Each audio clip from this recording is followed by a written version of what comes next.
Good afternoon, everyone.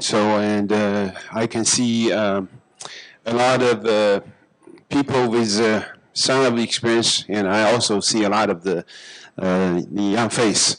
I have been, I have been working in the IoT for almost 20 years. Since ST Micro and since 2000. This is 2019, so that's 20 years almost. Especially working in the industry. And the investor, the boss, the manager, the VP, the GM, the CEOs, they always pay high expectation in the IoT division. They think IoT division can generate massive revenue and increase significant market value for the company. That's last 20 years. That's have been my thinking for the last 20 years. How I can be a $1 trillion company like Microsoft. Then Microsoft just made $1 trillion last couple of days, right? So phone is from Microsoft. So me too.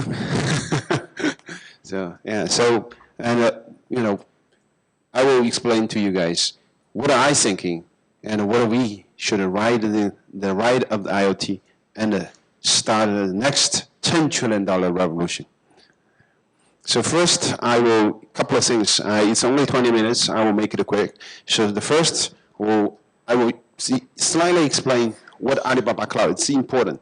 And the second, I will explain to you guys our understanding of the IoT and Alibaba strategies IoT and also notable and a commercial case. And Alibaba is funded 1999, which is $500 billion market cap company. It's a $500 billion market company. And in 2009, it started Alibaba Cloud. Why you need a cloud? It's because it need a lot of the computation and the storage for online transaction. Same thing. Same thing. Will IoT generating massive data, massive needs of the computing? That's the question for us. We need, instead of the hardware thinking, we need to be internet thinking. So Alibaba Cloud serves as infrastructure for all the business, including the core commerce, digital entertainment, and the logistics service. Today, including the digital media, so World Cup, NBA, now all broadcasting on the internet. It needs a massive cloud computing. And of course, Alibaba itself is a best practice example for digital transformation in the last 20 years. And the really interesting phenomenon you can see, Alibaba Cloud itself double their revenue every year. It means it demands, the customer demands, it doubles every single year. Where the demand come from? Most are come from the internet company, the video company, retail company, and etc. And also you can see the massive growth of the user developers very fast. And of course, did a little bit of marketing, Alibaba ranking top 3 in the worldwide cloud provider. And we are global infrastructure everywhere, including Korea. And the key things you can see, and Alibaba announced their new product portfolio, Alibaba Cloud announced their new product portfolio, adding IoT into mix of their cloud. So there used to be, we have the cloud, including the dedicated host and the gateway, storage, database, CDN, etc. Those are infrastructure for the internet company. Of course, they adding a lot of the machine learning and also data platform, ACDS security. That's traditionally cloud company providing to the internet company. Why are they adding IoT? Because Alibaba believe IoT is second half of the internet era. And of course, IoT will be second half of the cloud players. So that's, of course, Alibaba provide end-to-end and data insight for enterprise. That's all have. So that's we lead IoT getting the data.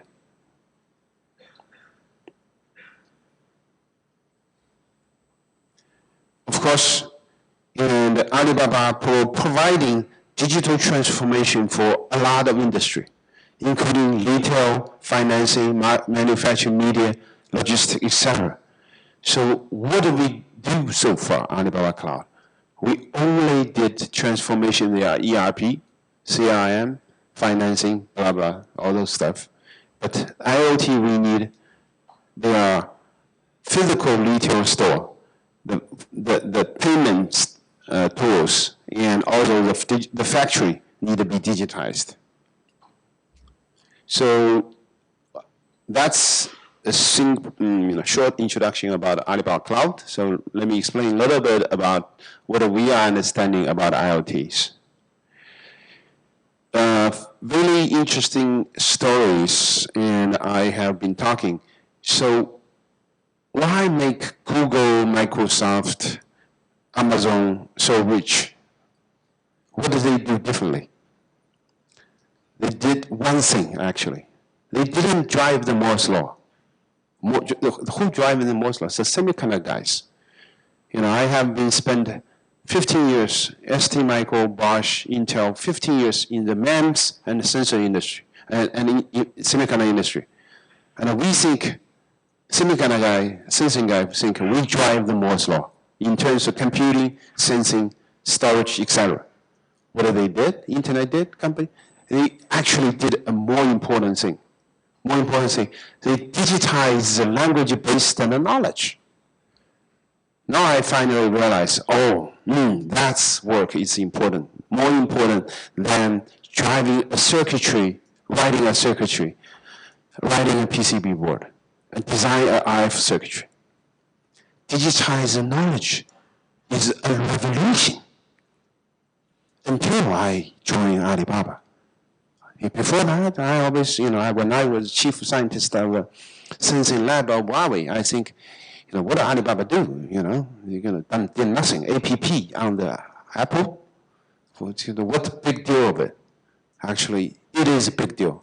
And the second most important things those internet company does than any other company haven't done, the hardware company, is big data and AI.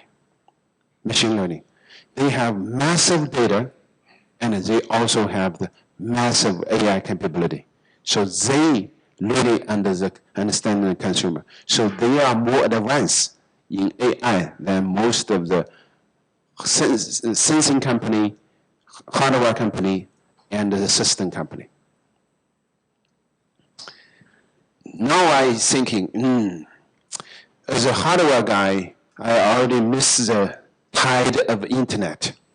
So last 20 years, China generating more than $1 trillion value of asset, wealth. Tencent is 500 billion, Alibaba is 500 billion, Baidu and Xiaomi and Total, etc. They generating more than $1 trillion. In the United States, and Facebook, Google, and Apple, etc. Those guys generating $5 trillion money. I have none of those money. So I feel I lost 20 years. I, go to Silicon Valley 2000. I miss the money big time. Yeah, really. So now I cannot mix the next trend of the money, right? What to do? So I believe, of course, I have to establish a belief. I believe the IoT will be the next second half of the internet. So we have to digitize almost physical setting. McKinsey will forecast by next 20 years, generating $4 trillion to $11 trillion asset. That's all IoT setting, right? So what we do is we need to make those things all internet, a physical internet. That's what that means, IoT. You need link millions home, which I have been doing right now. I already linked 200,000 home, 200,000 home. Already, it's in terms of the couple, China have 100 million home, 200,000 home is nothing, piece of cake. So, but I'm trying to conquer the $350 billion part of that. And this chart is really giving me a lot of confidence. So in PC, Intel is making a lot of money, Cisco making a lot of money. Of course, everybody knows Microsoft making most of the money, right? So, and in the mobile internet, in Google, Facebook, Amazon, Tencent, and in the mobile internet, you can see the WhatsApp, Airbnb, Uber, especially Uber, Airbnb, and Google, and also Facebook messengers. In Korean, there's Line, the app called Line. So made a lot of money. So I want to try to look at what's happening inside. The semiconductor guys, yes, like Intel, they're making some money. Qualcomm, they're making some money. And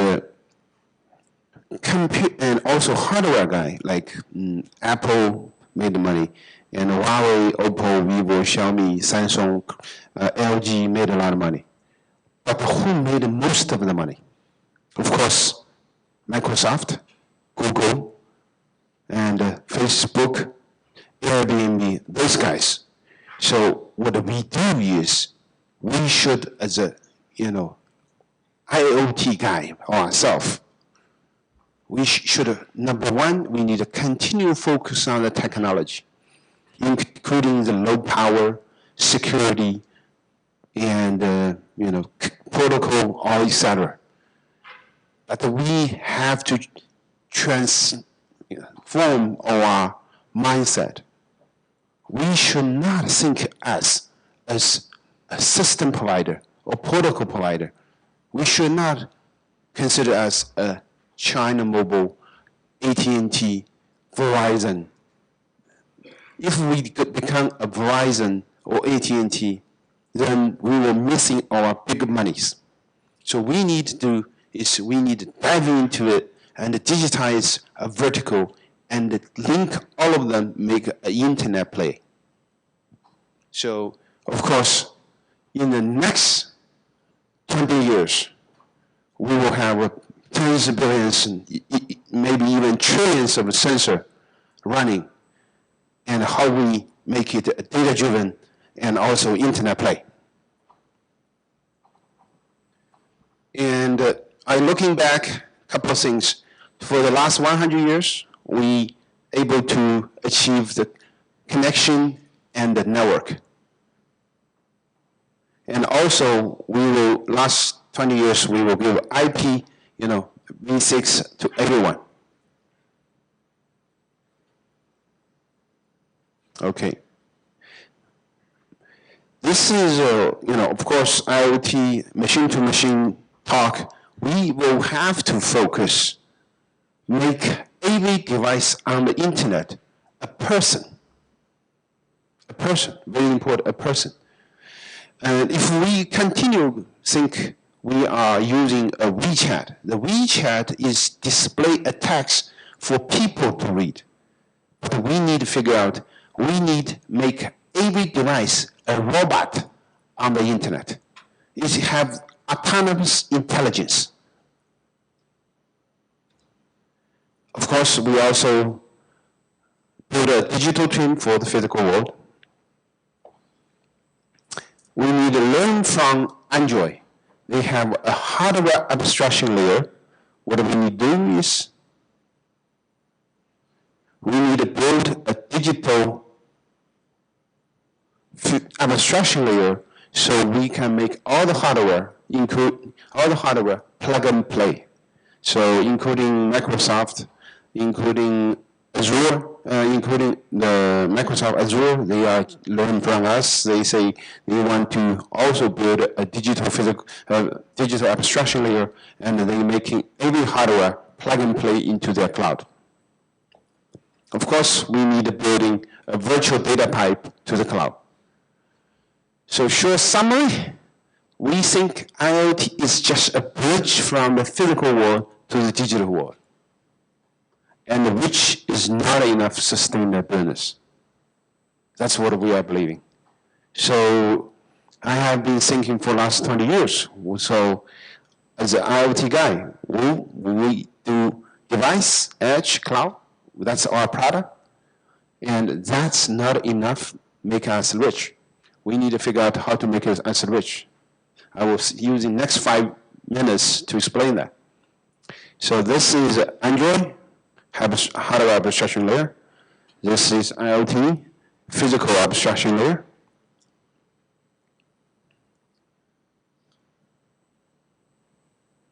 I will jump, this is the product, and I will jump through it because of timing. This is our OS thing from the device end. This is our edge. This is our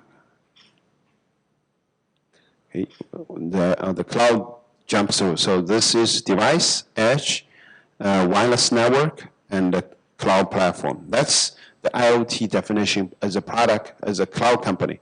We are really almost exactly same with Azure, AWS, any other cloud company, IBM. But we think what really makes money is here. So this is all making one physical world abstraction layer. What we need to do is how we build a digital world.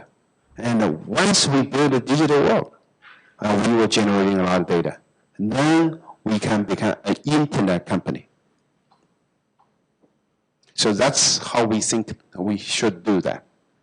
So what we want to do is we want to digitize the people, digitize the man, machine, material, methodology, and the measurement, everything. So we feel if we are attach our network and hardware into the physical factory, that do not make it digital factory.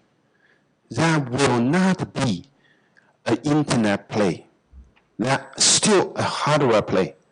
That's the thinking of Siemens. That's the thinking of Bosch. That's the thinking of a lot of traditional manufacturing company. Of course, we need edge computing. We will mapping everything on the cloud into the edge. How we mapping all the software, including enterprise software and OT software, operation technology software, into microservice, into the edge. Very important. So those 3 things will enable us build a parallel cyber-twin digital factory. This is the hardware, how we do it, and how we did everything. We digitize the supply chain, inventory, equipment, machine, factory, and task, and everything. So of course, we will do best practice almost in every segment of including the design, including sales, including the manufacturing, including supply chain. So we will build a totally transformation of Industrial 4.0. This is what we are doing in the rubber company. So we did everything, including the income checking, including dicing, everything. We are fully digitized their factory, fully digitized in their supply chain. This is how we build intelligent manufacturing for the PV industry, including the max compute big data. That's how we did everything, including installing the testing, gluing, slicing, washing, testing, everything. How we digitize entire PV company. PV company is very similar to the semiconductor company. This is how we put an insight to guide their entire manufacturing process. This is also second portion. And this is another rubber tie. Finally, so we think a couple of things. Number one, I believe, and also we believe, industry is at the beginning of the next 20 years. IoT in the academic area, in the research area, we have been prepared for the last 20 years. And the technology, including the semiconductor, including the MCU, sensor, Wi-Fi, wireless, security, power chip, those 5 elements is lower cost enough, should not say cheap enough, lower cost enough. And secondly, of course, we will continue to need new Moore's law. It's instead of in the CMOS, but inside the RF chip, inside the power chip, inside the sensing chip. Third, one thing very important, IoT will not make money at all. Not at all, making very low money. If IoT itself is just an enabling technology, what we need to do is we need to use the enabling technology to build an internet industry, a second half. So then we can harness the revolution. Thank you.